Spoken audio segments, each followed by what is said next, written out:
Hey, it's Mike from 424recording.com. In today's video, we're going to take a look at cranking the inputs on a Tascam 424 Mark III and getting some preamp and tape distortion.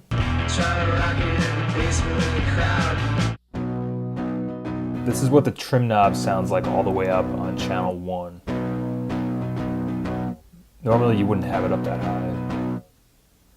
So right now this is the high EQ maxed out.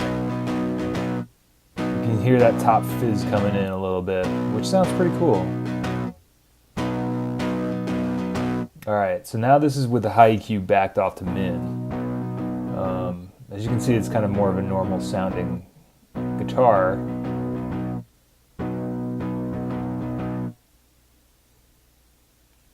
Mid EQ max starts getting that like boxy mid frequency coming in, which can be useful in certain situations.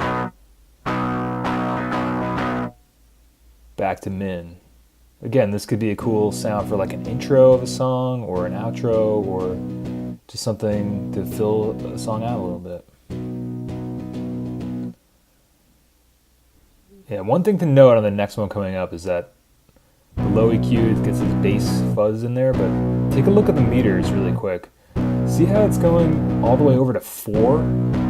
It's like cascading. So what winds up happening is if you're doing this to the tape, okay, so low EQ is back to min. I mean, that's pretty standard sound. But with those meters, when the sound is so loud or coming into the machine so loudly, it starts to spill over into the other channels, and it spills over into the tape. You can see that happening here as well with the mid EQs min and maxed. It's almost taking up all of the available headroom of the machine.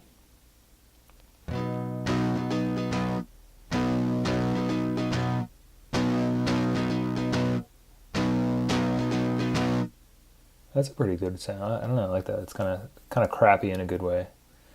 In general, when you're recording these, you want to just keep them +3 RMS, +6 peak, which should leave you enough headroom for the rest of the tracks and give you a good amount of distortion on the tape. Pleasing distortion. As you can see here, there's a lot of sounds on tap available to you with just cranking the input of a guitar and putting the guitar in, direct in. And this is the moment you've all been waiting for. All of them maxed.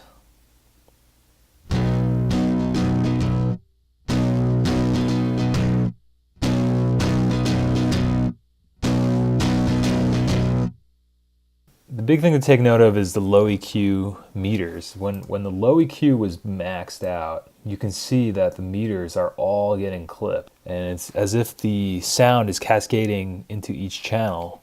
And that's where you start to get bleed that you're not going to want, unless you're only using the 4-track to record with a one sound. But that's why I wanted to illustrate just differences in the EQ settings and the different sounds. I mean, you can get some sweet sounds out of distorting and cranking the input and cranking that trim knob. This video is almost basically about using the 4-track as a distortion pedal. By cranking the inputs, you're going to be also distorting the tape if you're going above +6 or if RMS is above 6. Before, when I said +3 RMS and +6 peak, that means +3 RMS is like the average volume of the track, and +6 peaking is like, but you got to figure out a way to record them without bleeding into the other tracks on the tape, because you can distort the tape too much. Advantages of cranking these inputs is, as you can see, there's a lot of really cool sounds when you crank those inputs, and this is just on a direct guitar. So imagine if you had a clean guitar that you wanted to give a little edge to. Imagine if you had a vocal, clean vocal. I think that's one of the best uses, actually, to use to your advantage as you use tape distortion and distorting the tape, because it's going to compress whatever's going to the tape if you're recording it that loudly, because you're hitting like a physical limit of what the tape can record. Another thing I want to mention is I've had a couple people email me and comment about this phenomenon which occurs even if you record at around +3 RMS, +6 peak. When you go to listen back to the tape, you'll notice that the overall level is a lot lower than what it seems you recorded it at. I think this is actually the norm of my machine.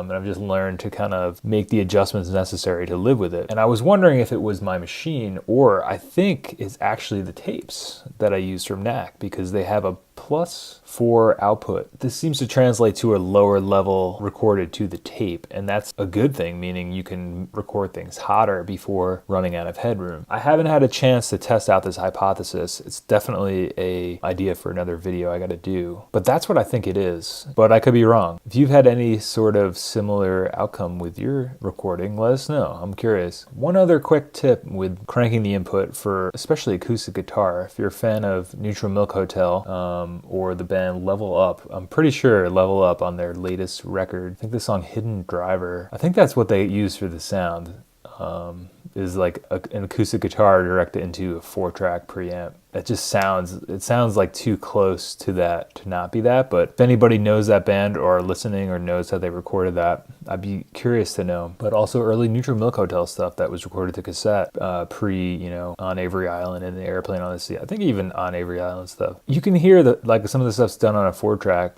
and there's a bunch of tapes that were released prior to those 2 albums that Elephant Six released, and they use that a lot. That sound, that's like I would say that's almost a signature sound of Jeff Mangum, but that's how you get it. If you want to get that fuzzy acoustic sound, just go direct into the 4-track and pump it, crank it, and that'll get you there. And you can also record with a room mic and do the same thing, or not a room mic, like a close-up mic on the acoustic. You can get some funky sounding distortion, some really unique sounding distortion, I think. I don't know. It's a great palette of distortion, as you can see, with just the EQ settings, and those are just extreme settings. You can mix and match to your preferred desire. Don't forget to subscribe to my YouTube channel, you nerd. Godspeed, my friend.